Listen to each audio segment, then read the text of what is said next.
There's an ancient rhetorical device, in which you praise someone by saying you're not going to praise them. I won't tell you how wonderful my candidate is, and so on. So I will not thank Kathy and Bob and Terry and Pete and the organizing committee. I won't thank any of you for coming, but I hope you take it in the spirit in which that's given. We've heard a lot in the last day, lots of references to clericalism and its role in the abuse crisis as it's unfolded over the last half century. And clericalism was identified, I think, early on in some of the very first comments on it as these stories increasingly went public and appeared in the newspapers, that clericalism somehow manifested itself, was in ways responsible for abuse and how abusers were treated by bishops, by lay people, even to some extent by victims. Clericalism, a pretty vague term. It's one of those, we all thought we knew it when we saw it, but weren't quite sure how to define it precisely.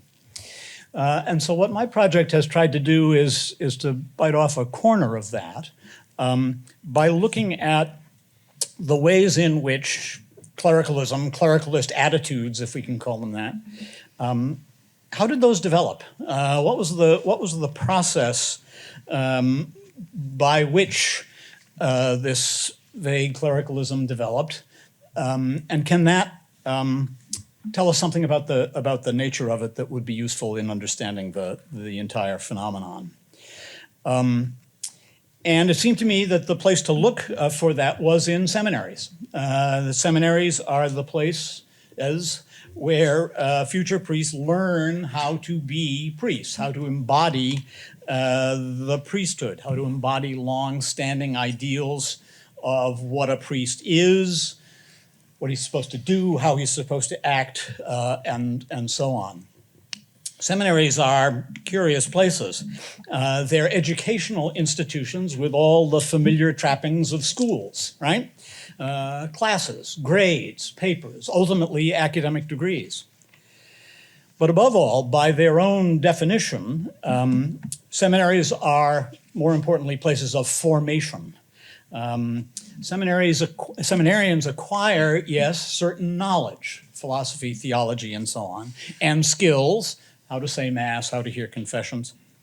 But more important, seminaries are places that produce a certain kind of person, shaping and sharing certain behaviors. So what I undertook was a case study of one diocesan seminary that did this, St. John's Seminary in Boston, which I chose not only because it was convenient for me to do research, though that certainly helped, but more important, St. John's had educated, it had formed some of the most notorious abusers, especially in the years before the Second Vatican Council. What attitudes, I wanted to know, what attitudes about priesthood, the distinctiveness of the priesthood, had these abuser priests picked up there? How did those attitudes, that culture of clericalism, then play out in their subsequent lives and careers? So I want to stress that this is a narrow case study. Obviously, we need more case studies. So it would be useful to look at other seminaries. It would be useful to look at other diocesan seminaries. It would be useful to look at the seminaries connected with religious orders, like the Jesuits, for heaven's sake, to see what's the same and what's different. But I hope that by looking at this one example, we can begin that path to understanding. So let me tell you a little bit about St. John's Seminary in Boston. It's opened in 1884. It's located in 1884. The Archbishop buys about 60 acres on the rural outskirts of the city of Boston. And I think the location is significant. There's strict separation from the surrounding world. It's more of a neighborhood today. It was easy to do in the 1880s when, as I say, it was largely a rural area, though within the confines of the city. That was the case with St. John's in Boston, and of course it was true of the other seminaries as well. New York, Philadelphia, Chicago, Mundelein, for heaven's sake. They're little worlds unto themselves. The operative theory is that if you want to prepare priests to serve God's people, you keep them as far away from those people as you possibly can, for as long as you can. And you'll form them into what you want them to be, and then send them out. St. John's experienced steady growth until the 1960s. In 1960, there were about 400 students at all levels, including a college-level minor seminary. And in that period, again, roughly up to about 1960, there were annual ordination classes, priestly ordination classes of 30 to 40. So it's a big operation. The teaching at the seminary relied on textbooks and manuals in a way that I think many of you are familiar with. In every field, no matter what it was, there were correct answers. And there were correct answers to every question. And education succeeded when the student had absorbed those answers and made them his own, knew them and could repeat them when necessary. But formation in the seminary from the very beginning, continuing even today, formation depended on the seminary rule. American seminaries, like those elsewhere, were run basically on a monastic model. They were separate from the world and they were run essentially like monasteries. That was where the formation happened and how the behaviors were instilled. The rule did mundane things like regulating the hours of the day, what you did when, and so on.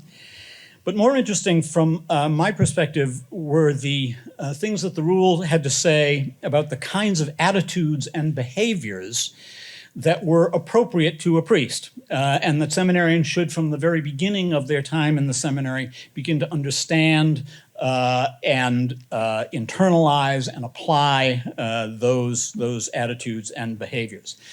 I've read a number of iterations of the rule over the course of the 20th century. They republished it every 3 or 4 years with only minor variations from one edition to another.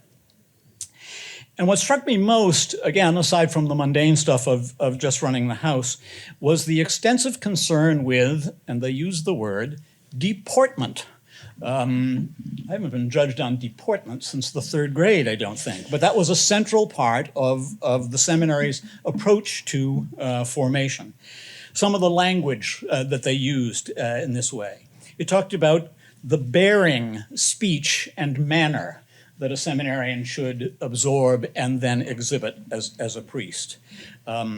Repeated references to the tastes and manners of polite society, including table manners. And I think especially in the early years what's going on there's a sense that many of the seminarians are coming from, working class backgrounds, and they haven't, as kids, they haven't necessarily, absorbed proper table manners and how you behave and that sort of thing. Repeated references to gentlemanly conduct. Lots of references to manly conduct, by which I think they mean mostly the exhibition of, the active virtues, being, active in your faith, among other things, but also the importance of gentlemanly conduct. There are lots of other examples that I use in the paper. The general sense that I got from reading all these aspects of the rule was the desire on the part of the formers, the formators, to convey a general air of self-contained reserve in the priest. The stuff like don't talk or laugh too loudly.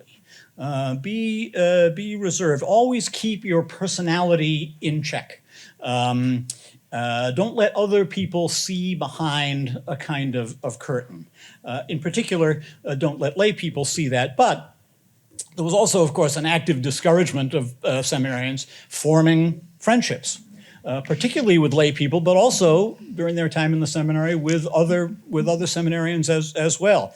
As many of you know, there's a concern for particular friendships, strong emotional attachments between seminarians that the fear was might lead to sexual expression.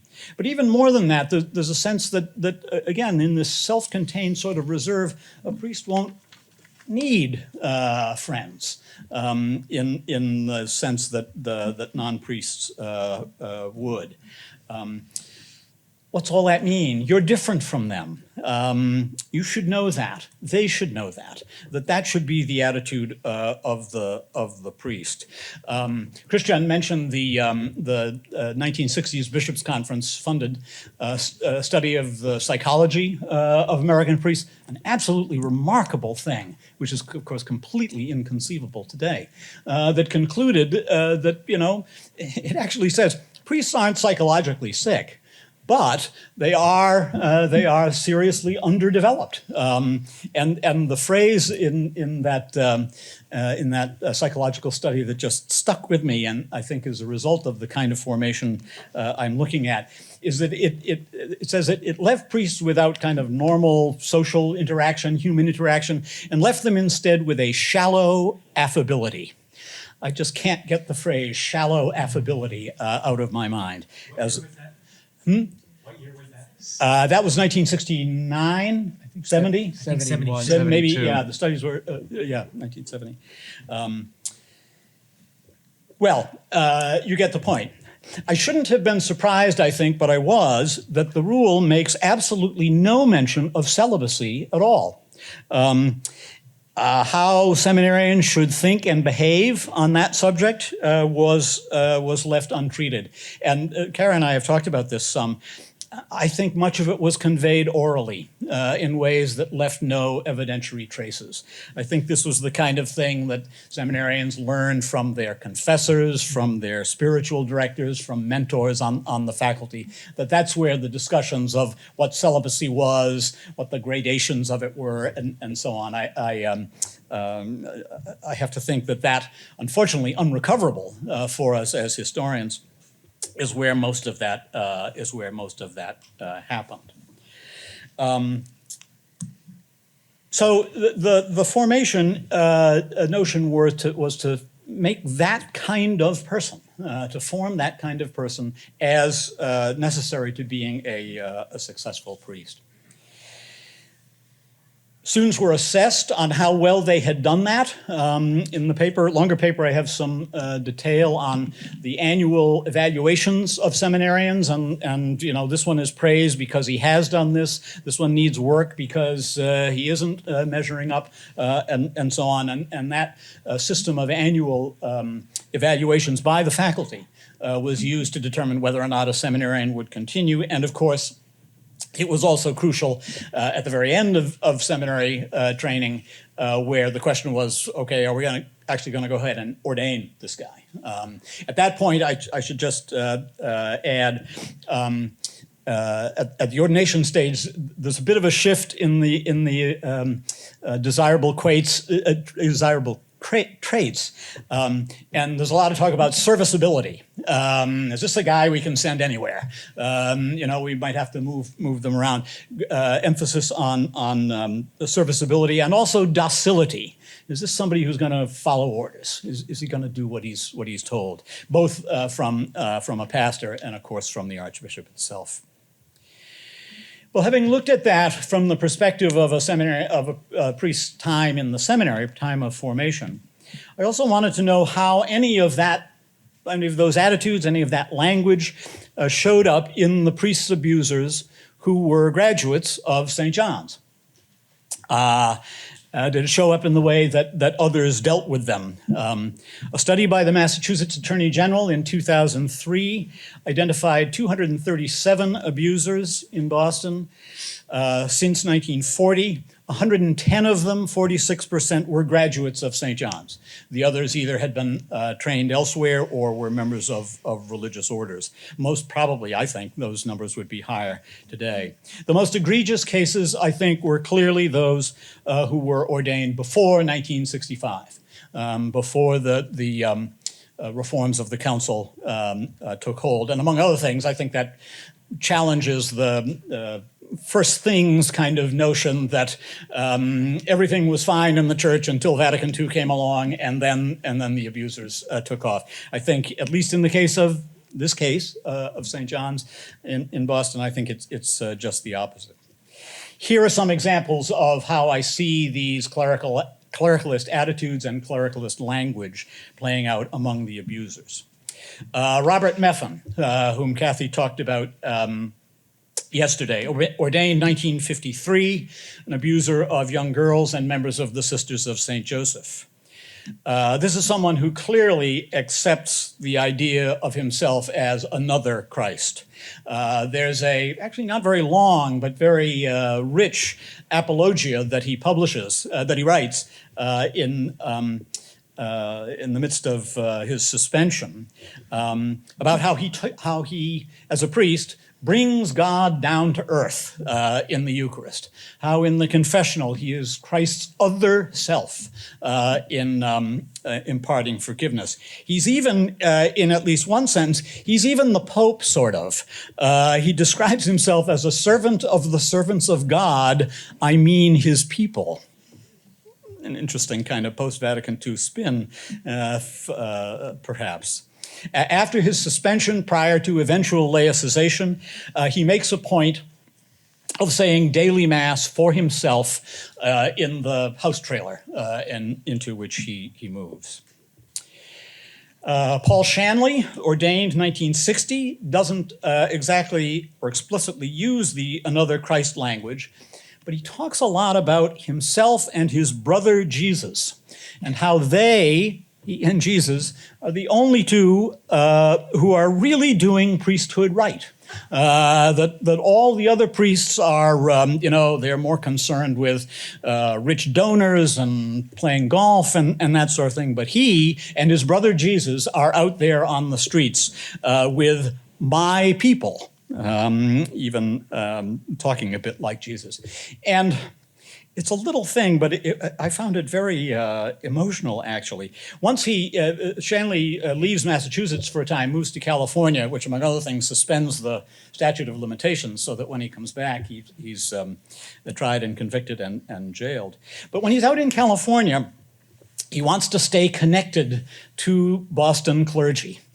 He wants to get routine notices of what's going on in the Boston Chancery office. I know from working for the Archdiocese for a long time, most other priests looked on those monthly mailings of stuff from the Chancellor. They looked on it as junk mail.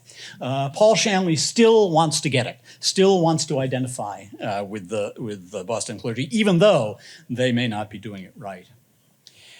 Joseph Birmingham, ordained 1960, was confronted by some fathers and was to be removed from his parish for abuse. He asked the Chancery office that his removal be delayed for a few months so that it would look like a normal transfer, a normal turnover of personnel in the parish. And for once, the Chancery office said no. But in the case of Daniel Graham, ordained 1970, it's just the opposite result.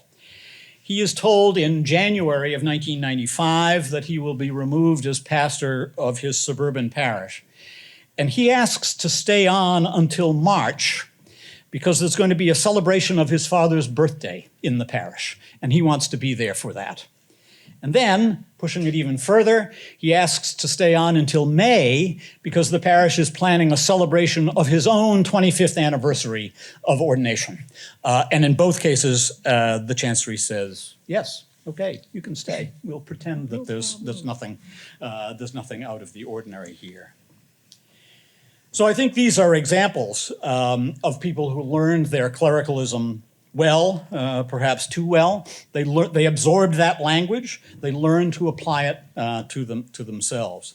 And of course, as we've seen in many of the cases that we've talked about in the last couple of days, lay people shared in this view often as well. Two cases. Thomas Forry, ordained 1966. This guy was a real piece of work. A number of other things, but he was living with a woman who had divorced her husband to move in with him. And at some point, he decided that he would rather continue as a priest, so he kicked her out.